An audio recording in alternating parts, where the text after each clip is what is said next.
Hi, and welcome to Conversations with a Wounded Healer. I'm your host, Sarah Bueno. Today's guest is another new Instagram friend, and his name is Nathaniel HodderShip. He's the president and founder of Breathwork for Recovery and has worked as a professional healer for almost a decade. Using an arsenal of techniques with a special focus on breathwork, Nathaniel has helped thousands of people process trauma, disarm negative thought patterns, and maintain healthy and happy relationships with themselves and loved ones. Please enjoy my interview with Nathaniel. Hello, Nathaniel. Hi, how are you doing, Sarah? I'm actually kind of awesome today. How are you? Not too shabby. Just finished my morning coffee, ready to rock the day. Yes, very awesome. Well, welcome to Conversations with a Wounded Healer. We are very happy to have you. Yeah, I'm excited to be on with you folks today. Yeah. So I think it's super funny since I've started this podcast. I have made more friends on Instagram than I thought was like even possible. I feel like a millennial must feel, I would imagine. Because I think I saw your stuff on Instagram. Is that right? Yeah, that's correct. I stalked you and was like, hey, you seem cool. Be on my podcast. Yeah, that's pretty much exactly what happened. Not creepy at all, right? Hey, not creepy at all. I don't like Instagram so much. I mean, social media in general, it's just like a giant loop reflector of all your own beliefs being shown right back at you. Right. So, and then there's just the weird thing about like managing an account and all that nonsense, and like, I don't know, it gets weird. I just put it up there because I want to build a community and support people, and that really seemed like what you were doing too. So. Yeah, exactly. It's kind of, I kind of look at it as a necessary evil, but yeah, here we are. So would you mind telling folks a little bit about who you are and what you do? So yeah, my name's Nathaniel HodderShip. Sometimes you'll find me as Nathaniel V. Dust on the internet. That I don't know what the hell to do about that. But yeah, I am the president and founder of Breathwork for Recovery, and what we do is utilize a breathwork technique to help people find resolution to their trauma. And so we kind of have three different prongs of approach that we do. We work inside of treatment centers, helping people find healing inside of treatment centers when they've checked in for substance use disorders or eating disorders, or maybe it's an adolescent program. And then we run weekly support groups called the Recovery Circle, and we do those for just a small donation that is not really mandatory. In fact, it's usually an aside. At the end of the group, we'll be like, oh, if you brought your donation, great. Put the $5 in the basket. If you didn't, don't worry about it. Have a beautiful night. Because we've noticed that there isn't really a transition of care from treatment. Mm-hmm. And so people don't have access to breath work outside of it, or if they do, it's expensive. And then the franchise communities don't have access or don't even know what the hell breathwork is. So we wanted to make it accessible to everybody, regardless of their socioeconomic status, their race, religion, gender, sexual orientation, sex, any of that stuff. So those are ongoing every week. We run 2 in Los Angeles, and then Monday we start in Brooklyn, and then we have one going on in Tucson.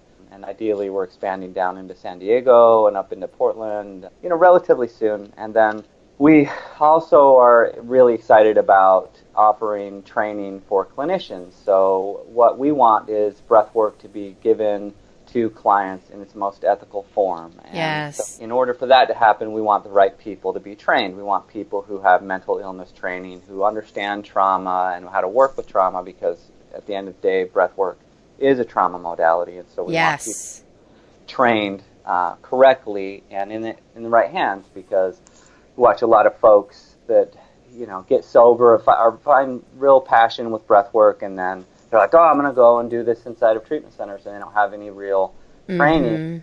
They treat it as sort of like a yoga modality, and while it is a pranayama yoga technique, descending from India, it's a hell of a lot more than that. So. Right. I mean, I think I told you over email just a little bit about like one experience I had with breathwork, and it was so interesting to me because I know breathwork has been calling me for years, and my issue with anxiety is that when I get super anxious, I find that I hold my breath. Mm-hmm. And so I know there's something with the lungs that I need to be moving, and I did a day workshop of breathwork, and I had the most intense experience, and then when I left, it felt like I had slept for the night and then woke up and it was a new day. It was the weirdest thing and so powerful. Yeah, it can definitely do some strange things, and time and space get a little wonky when you start working with the breath, for sure. So I'd love to hear the path that led you to this point, because I'm guessing there is some, personal connection to all of these different communities. So how'd you get here? Well, that's a good question. I would say for me, I struggled with substance use disorders myself, so I was polysubstance use. I really enjoyed methamphetamine. It was whiskey that almost took my life. And I attempted suicide a few times, and I'm a survivor of that, thank goodness. But in my darkest period, I realized that I needed help. I had been talking to my work-appointed therapist because I had basically burned everything that I had down to the ground.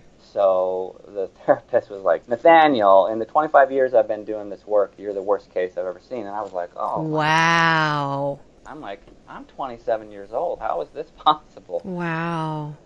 So, yeah, I checked into treatment about a week after that and thought that I was ready to go and wanted healing, and it turns out that, as I'm sure you know, it's like it doesn't really matter how much you want it, it's about the willingness to do the work. So I was really skeptical of anything they were doing, and they brought this person named Corey Boris in to do this breathwork stuff, and she was talking about self-love and burnt sage, and I was like, this is some dumb hippie crap right here. Awesome. You can say shit, by the way. Oh, I mark all these explicit because there's no way I can't cuss. Thank God. Right. I already said hell. I was like, I better ask if I can say shit. Oh, right. Yeah, I meant to say that. Yeah, sorry. Cuss away. Cuss away. Excellent. So I was like, yeah, what is this dumb hippie shit? And she led us through this breathwork practice, and I was like, all right, well, I may as well do it. I'm here, and I participated, and I had such a profound experience that after the group, I was like, oh my God, Corey, how do I learn about this stuff? So she connected me to my now mentor, David Elliott, who does a lot of training out here in Los Angeles, and so I've been working with him last 8.5 years or so, intimately with the breath. And a little while after I got sober, it was probably about a year, I started working into treatment centers and bringing this.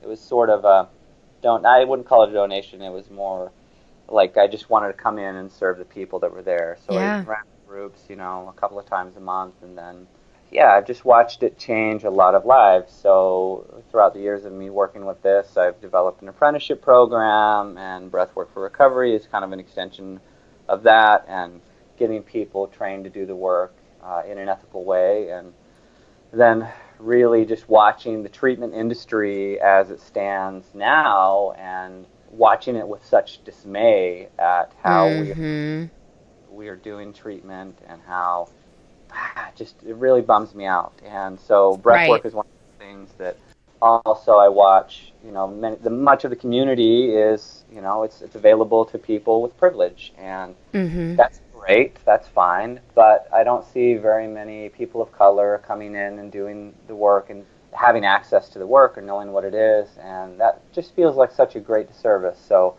I want breath work in the hands of the people that need it most, and it's usually the people who don't have access to it who need it. So I want to create that space for people to have access to it, because if we're not working with everybody, there's no point in doing the work. And I'm glad you bring that up, because I think the whole field of yoga, breath work, the self-actualization part of Maslow's hierarchy of needs is often only available to white people of means. And some of my friends and I were talking about the challenges. If you are a person who can't get your basic needs met, then for us to be like, oh yeah, just go do some yoga or go meditate or do some breath work when they don't even have a space to call their own is also kind of a privileged position for us to be putting on them. So I think it's such a huge challenge. And I love when I see there are a couple organizations that will take meditation into schools and have the kids do it in school, because that, they're captive they're captive there, and have a safe space if everybody's practicing together. So I wish we could do more of that, because I think that's where it starts. Yeah, absolutely. We are not treating addiction very well in this country at all. It all stems, Amen. to me, in my observation, about the unresolved trauma that we have as a society approaching this in a correct way. So, of course, people are going to reach outside of themselves for relief, because when you find something that regulates your nervous system, all of a sudden, wow, I feel great. Well, of course you do, because you've had a dysregulated nervous system your whole life. Pain pills are going to do the trick. It's kind of a sad thing, and we really need to give children, adolescents, the opportunity to learn how to regulate their emotions and deal with issues so that they're not beholden to addiction when they start experimenting with drugs and alcohol. Right. Exactly. And I think you're so dead on with the nervous system. You know, we just opened an IOP, and that's something that, you know, people were asking. So, you know, if you're going to be a trauma-informed program, what does that mean? And I said, I'm going to help people understand what their nervous system feels like and how they know when they're dysregulated. And with one of our people the other night, we did this really great exercise where, like, I was just kind of getting close to him and asking him if it was okay. And I could feel his body saying no, even though his head was saying yes. And so we took about half an hour to experience, like, what does it actually mean when your body and your nervous system is inviting something versus pushing it away? How do you bypass your brain, you know, overriding it should be okay for this person to sit next to me? And he's like, people have been telling me to get in my body for years, and I had no idea what that meant. Now I get it. And I'm like, yay, we did it! Which I'm sure we haven't solved his addiction, but that's such a huge light bulb, you know? Yeah, it's really a remarkable thing when people can begin to feel what it's like to be in their body. And that was exactly, for me, why I love breathwork so much, because it was like, for the first time I was in my body since I don't know when, and it was like, oh my God, this is what this flesh and bone thing feels like. Wow, this is incredible. This isn't so bad. Wow, huh. Of course, this isn't going to be everyone's experience with their own body, but for me it was pretty miraculous. And I love to hear that that's the kind of work you're doing, is giving people an opportunity to just get in their body. Yeah. So for people who are listening who are like, what the fuck is breathwork? What's your elevator speech for what breathwork is? So breathwork is a simple technique. There's a lot of different breathwork techniques, and breathwork is usually going to be an umbrella term to describe many different pranayama yoga techniques. So a lot of it's going to be breathing through the nose, the breath of fire, alternate nostril breathing, and all that stuff. That they often will call that breathwork. So this technique is a two-stage breath, and it's done lying down through the mouth. And essentially what's happening is you're quieting the mind long enough for you to have an experience of what it's like in your body. So you're breathing, you're putting more oxygen in, you're pushing the carbon dioxide out, so there's that lovely gas exchange that goes on, which most people, we don't have enough oxygen running through our body anyway because we're not breathing correctly. Yep. Then we're building vagal tone and allowing, essentially how I break that down is like giving person power to have control over their heart rate, which you're taking control of your autonomic nervous system. So just slow that heart rate down, and so many things will follow. So that's going to happen, and at the end of the day, what we're doing is bringing people from the stages of freeze, from fight or flight response, into the social engagement system, and getting the social engagement system back on. So we're kind of peeling away the layers of the traumatic body. Amazing.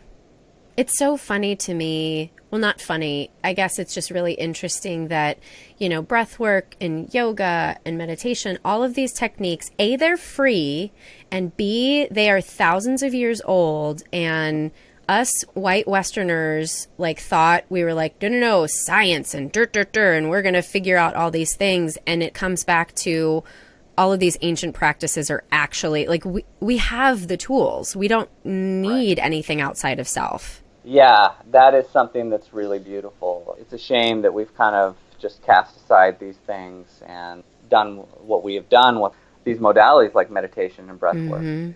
They're really helpful, and the research is really clear about breath work and meditation and how useful it is for people struggling with trauma and PTSD and depression. Yeah, when new clinicians, because I teach as well, and when new clinicians ask, you know, what is it that I should be learning? I'm like, something somatic. I don't care what it is, but that is where the field is heading. And, you know, you mentioned earlier, we're doing addiction wrong. I think the thing that I realized, so my business partner had read in a book, I can't remember what it was, but that patients don't need an explanation, they need an experience. And so that's what we're trying to offer in treatment, because addiction is not a prefrontal cortex disease. And for us to be lecturing and giving psychoeducation, that's not actually helping anything. Yeah, that's the experience I've witnessed working in treatment for as long as I have, is that the top-down stuff isn't always as useful. I think it's a nice compliment as long as people are in their bodies. But if you're not in your body, then all of that stuff, you're not able to retain the information or learn. Right. It's all about somatic work, whether that's whatever bottom-up method you want to go to. I don't care what it is, just start doing it. And I tell my clients a lot, if we're not treating trauma, we're not really treating addiction. We're just putting a Band-Aid on a gunshot wound for you folks. I'm curious in your experiences, because I could certainly share mine with you, but have you experienced a client who says, I don't have any trauma? And I guess, how do you work with that, and how do you open people up to the idea of some of their ordinary life experiences have actually been traumatic? Yeah, I think the way that I phrase it, a wonderful clinician kind of put it this way to me one time, and I was like, oh, that's genius, I'm going to use that. And she basically said that trauma is going to be different for everybody. And so maybe I bump my knee on a coffee table and I get away from it just fine, but someone else bumps their knee on the coffee table and they're bruised for the next 3 weeks and hobbling around. So I kind of phrase it in that way, like, I don't get to decide what is traumatic to you, and not necessarily do you either. Your nervous system is the one that makes up the decision whether to become dysregulated or not due to the traumatic event. And it could be something as simple as a little bit of bullying that goes on. Fender bender can be considered traumatic. You know, you break your leg and you don't resolve that, that can be traumatic. But so many of us are just conditioned to believe that this normal functioning in society is okay. The example that comes to mind to me was just, I was leading a group about shame yesterday, and we were talking about things, and they were talking about disciplining their child and how there's a big difference between a spanking and abuse. And I was like, well, the nervous system isn't really going to distinguish between those two things, and kind of broke it down. And it's just so fascinating how normalized we are to violence. I mean, it's just like, that's okay to, you know, I kind of explained, like, if you're going to put hands on someone, regardless of whether it's discipline or not, like, there's something wrong with your nervous system. Probably you're a little dysregulated, because if you jump to violence from this place of fear or anger, well, yeah, we might want to take a look at that. So I kind of try and frame it as, like, I don't get to decide what's traumatic, and some of us may just, you know, talk about these normal life situations which our nervous system is going to interpret as traumatic. Yeah, I think that's the key, right? Is that it's your body that has decided, and that it sounds like a conversation we were having with our group last night about family of origin stuff, you know, and divorce in families, and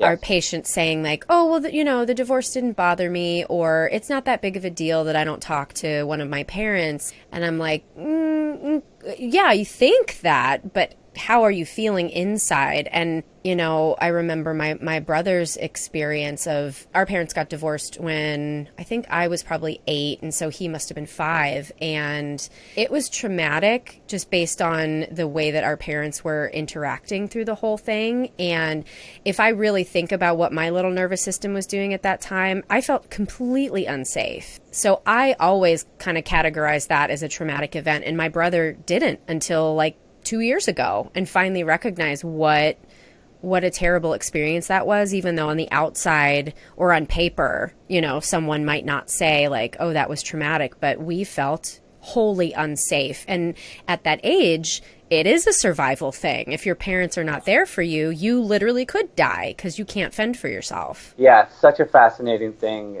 Again, we just normalize these situations where it's like, yeah, that is a pretty normal occurrence. And also, as a child, the impact that it has on you is severe. We just kind of ignore it. It's like, pull yourself up by your bootstraps. Right. Yeah.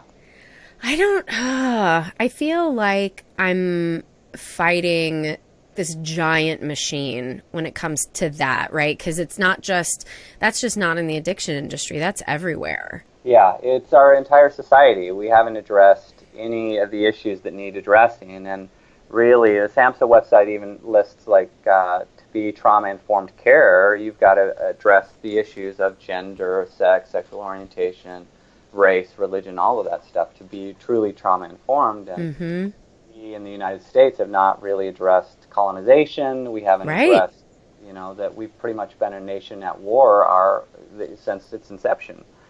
And we haven't addressed these issues, so of course we're going to be dysregulated and traumatized. And it's coming to a head now where we've developed these drugs that it's so easy to access anything that you want. Of course we're going to take that route because we haven't dealt with our issues. And as a society, until we confront that and talk about race and talk about discrimination, talk about bias, and do the work from that perspective, we're going to get turned up by this machine. I feel that quite a bit myself there, Sarah. I'm glad to hear that I'm not alone in that, Yeah. So before we get into this, I do want to acknowledge that we are two white people having this discussion, and I will absolutely own my privilege in this. But a thing that I've been really thinking about in like, what is my contribution to issues of race, and what I see with white people who don't admit their racism due to, like, we live in a culture of white supremacy, I think that it comes down to shame. And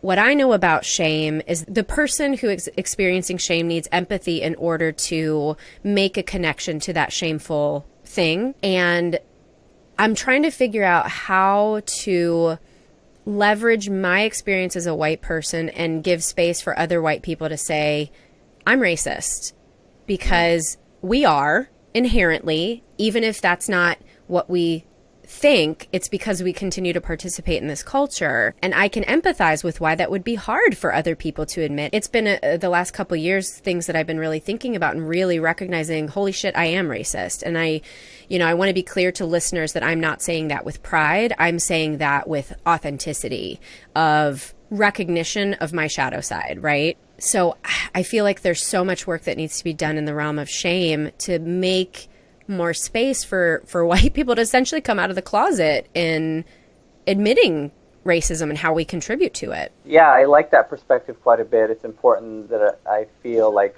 if we can check our privilege and to own the inherent bias that we all have as human beings, and especially in the culture that we exist in when we're contributing to white supremacy, and how much more opportunity I've had because my name is Nathaniel and because I'm a white male and all of those issues, and to say, look, I bias. Like, I grew up in Utah and I didn't meet a person of color for many years till I was, I think, in junior high, and I became friends with a lovely gentleman, and it was just such a fascinating thing and then to realize, like, oh my God, my entire life has been this contribution to racism, to sexism even on my part, absolutely. Yeah.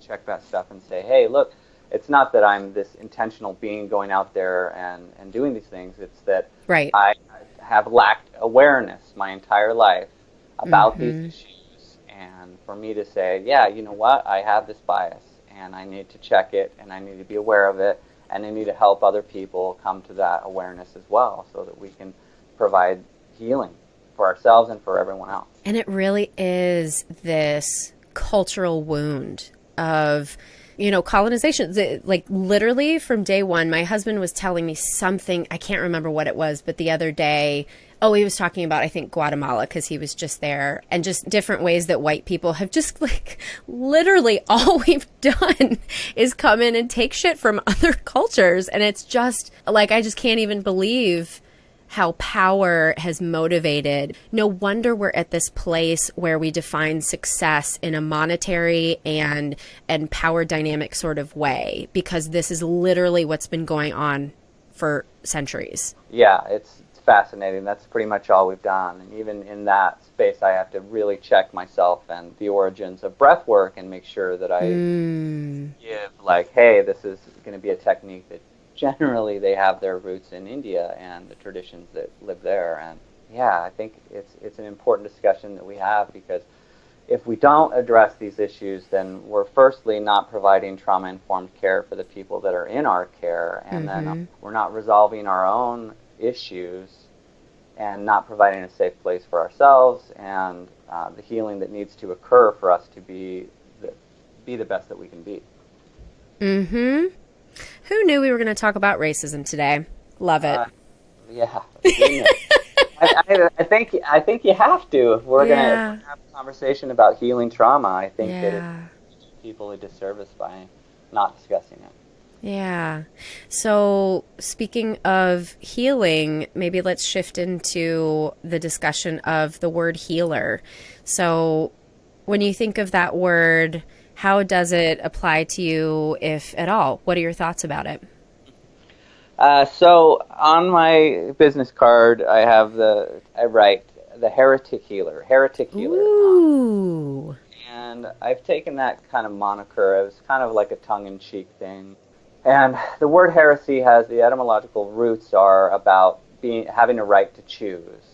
So if you're a heretic, you're choosing something else. And it was the Catholic Church, and they're like, the Christianity is the only true thing, and the heretics were the ones who believed in the Gospels, Thomas and the Nazis. So heresy is about having the right to choose. And as a healer, I don't necessarily, like that always had kind of sour taste in my mouth because of just what people have done with that word and the abuse of power that is often there. It's like, oh, I'm a healer. It's like, well, okay.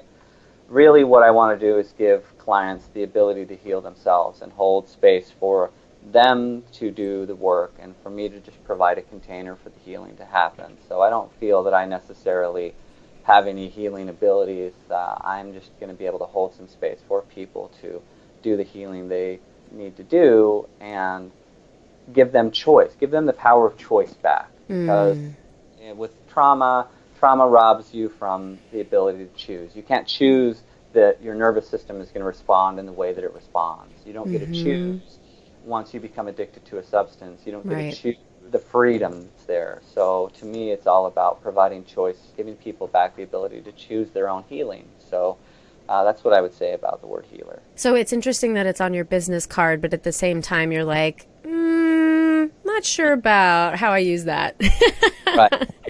Yeah, for sure. It's very paradoxical. Yeah. I don't necessarily fit into the mold either of, like, I'm not going to wear these white flowy robes and talk about, I don't know. I'm not going to say, hey, put this rose quartz crystal on your chest. It'll help you open your heart. I'm going to be like, well, we got some work to do, and things are fucked up right now. I just want you to be aware of that, and let's see what we can accomplish. So I don't necessarily fit into the healer world. And for a lot of the reasons that we talked about just previously before we transitioned to this, a lot of it is just continuing that saga. Well, I think the healer world is changing, I mean, I find the people that I would call healers or people doing healing work, I think they're more like us. They're tattooed and mohawked and cussing and I think there's a call for a new level of authenticity right now, and I think we're answering that call. So why can't that be a healer?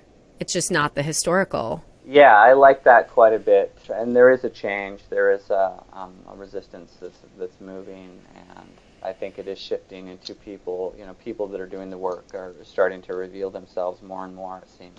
I guess this kind of moves us into the wounded healer question, but I find that one can't be a healer unless they are revealing their own wounds. I think it's an interesting path for people to take, the wounded healer. I don't know if it's something, if I could go back and say, oh yeah, this is definitely what I wanted to choose, was all this pain this lifetime. Something that's been resonating a lot with me lately is the statement that within the cure is always a bit of the poison. So trauma to me is all about that, right? Because trauma is unconsciously seeking healing out all the time. That's why we find ourselves repeating the same shitty patterns over and over again and dating the same people over and over. Because it's trauma that's in our nervous system is trying to find healing. So for me, that wounding is part of the power that comes to people once you move through. I hate the word mastery is there, I guess I suppose, even though I don't know that I'll ever become a master of anything. Right. So the more the answers I find to things, the more questions I have. So the wounded healer is a role that I take very seriously, and at the same time with a little bit of lighthearted tenderness as well. To be able to be aware, and I think this is where it's critical that we become aware of our own wounding, because we're not going to be able to take our clients to the level of healing that they need if we haven't done the work ourselves. So it's walking that razor's edge of, you know what, yes, I am wounded, and to be able to speak to that when my nervous system gets dysregulated in a group and be like, whoa, it's like, hey, this thing's happening to me right now. It doesn't mean I'm immune from it. Or, you know, to be able to take the wisdom that I've gained from my own healing and bring it to other people. I think that that's really the purpose of the healer, is to lighten the darkness a little bit, and to be able to sit in the darkness and to be comfortable with the darkness and say, hey, you're not so bad. You're just darkness. Right. Right. You know, I love that, you know, you will model that for people in group, because I think that's the other piece of having an experience instead of just teaching someone like, boop, boop, boop, boop, let me tell you what happens when your nervous system is dysregulated. Like, no, let me show you. This is what it looks like. It's funny, I gave a talk last weekend about shame, and someone asked a question. I kind of fumbled with my answer because it wasn't something that I'd answered before. So I was kind of like thinking out loud with it. And then somebody else made a comment and was like, I'm really surprised you said that, you know, and then kind of was a bit judgmental. And my response was, okay, so I'm experiencing shame right now. And let me tell you what that's like for me. And then we can talk about this experience and how the vulnerability that I'm opening up to, like, I'm trying to show you how this works in real time and just being really honest with you. I'm lucky that I've done enough shame work that I know exactly what this is and can model it for you. But that is the wounded healer. That's our job, right? Is to be able to show this is what icky looks like, but this is also what manageable ickiness looks like once you've done the work. Yeah, absolutely. Because people, I think, get this idea that you can just heal trauma and then you're done with it and never have to deal with it again. And, well, we're just creating a new baseline, I think, and reducing the amount of time that you spend in a dysregulated state. So I'm going to become dysregulated, and also I'm going to get so much better at discharging that energy from my nervous system and getting back into a grounded, embodied state. And that's really what trauma healing is about, is because I want my nervous system to light up when I meet a violent client, to let me know that there's the potential for violence. I want to be aware of that and like, oh, okay, this is important information. Or whether it's sexual abuse, or whether it's shame, of course, you know, right? Your nervous system is going to give you so much important information, and really it's about like letting that dysregulation happen and then coming back into a regulated state so much more quickly. You're smart as fuck, dude. Are you going to write a book or something? Like, I feel like I'm just sitting here like, you know, my head in my hands, like just listening. I love it. Oh, well, thank you very much. Yeah, one day I think I'll write a book. I'm in the middle of some fiction novel right now that I want to finish before moving on to writing about breathwork and trauma. And yeah, it'll come, I think, at some point. I would like that to happen. I'm also curious, because you said that you're working to train other clinicians using breathwork, and I'm guessing that other therapists who might be listening to this are like, me, I want to do it. I want to be trained. So can you share a little bit about what that might look like if people are interested in getting trained? Yeah, certainly. So my mentor teaches kind of the basis, the foundation of the work a little bit. He wouldn't call himself a clinician. He would just say he's a healer, and a reluctant healer at that. He has developed some training, so we've talked about incorporating some other things around it. So he does the initial trainings, and I teach the first one as well. So I'll teach the first training, which is just breathwork. It's called healer training, oddly enough, if we're talking about healer. How much I hate and love that word. And then I've developed 4 different trainings. There'll be a few more. I'm waiting on the tail end, a few things, because I want to incorporate some racism training into the modules. And I met a gal, and she's going to be leading my team through some racism training, and I want to ideally incorporate that. So it's not ready just yet. I want to finalize a few things. So we're going to align with probably camped, and maybe we NADAC to offer some continuing education for people, so that if you're a therapist or you're a CADC or you're aligned with NADAC, you can get some continuing education hours and then get an overview of what this work looks like and a treatment level, working with clients who have trauma, because this work can dysregulate somebody, and people who have severe sexual abuse trauma can really have some powerful experiences, and they may not like it, they may not even be ready for it, so it's important to be trained. So that's going to be coming out, I think, in the late fall or early spring. And that doesn't mean that you can't take the initial trainings with me already. So if you're interested about that, you can contact me, certainly at breathworkforrecovery.com. You can shoot me an email and be like, hey, I'm interested in this training. Would love to learn more. The trainings that I'll be doing with the continuing education, what I'm going to try and do is make them available online too, so you'll be able to and online, because we live in a virtual world, and I think that there's a lot of great virtual therapy that's going on, and so we want to make it accessible to people as well. So. Yeah. You are killing it. Well, thank you. I appreciate that. I'm really stoked to be on today with you and just learn, from you as well, and the wisdom that you have, because we need more of it, and it's just not out there enough. Yeah, and that's why I've been so pleasantly surprised and excited by just like randomly meeting people on Instagram who seem to be doing cool things, and to join forces. And even if we don't technically do something together, like we've created this connection that now there's like a cycle of energy that like won't be broken, and it's fucking awesome.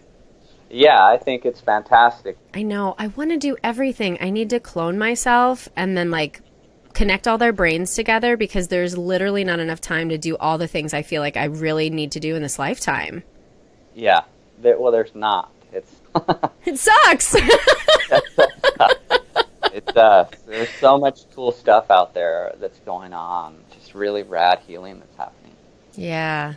I think we can wrap up, because we've been so succinct and excellent in this interview. I'm very impressed with us. But is there anything that we didn't talk about today that you feel like is really important to share with people? Yeah, I would just say that if you folks are in recovery from mental illness or trauma, substance use disorders, eating disorders, anything like that, which pretty much covers everybody. Pretty much everyone, yeah. Mm-hmm. We do run the Recovery Circle, and that is available virtually. So wherever you're at, if you're in the middle and you want to join us, you can join us online, and we'll get folks the link. And you can just find us at breathworkforrecovery.com. And you can just reach out and let us know, hey, I want to join via Skype or whatever, and we'll get you folks connected so that you can do the breathing with us. And our vision is to make this accessible to everybody, regardless of whether they know about it, whether they have the money to do it or not. We just want this work out there in communities. And so if you're interested in breath work and you're in recovery or you need some healing in your life, please just reach out, and we'd love to have you join us. Awesome. Thanks so much, Nathaniel. You kick ass. Yeah, and you do too, Sarah. Thank you. All right. Thanks so much for sticking around to listen to my interview with Nathaniel. As always, you can find more information about him on my website at www.headhearttherapy.com/podcast. Thanks to Andrea Klunder and Edwin Ruiz at the Creative Imposter Studios for editing, to Liam O'Donnell for the awesome album art photo, and to Ben Mueller for our theme music. Thanks so much for listening. Bye-bye.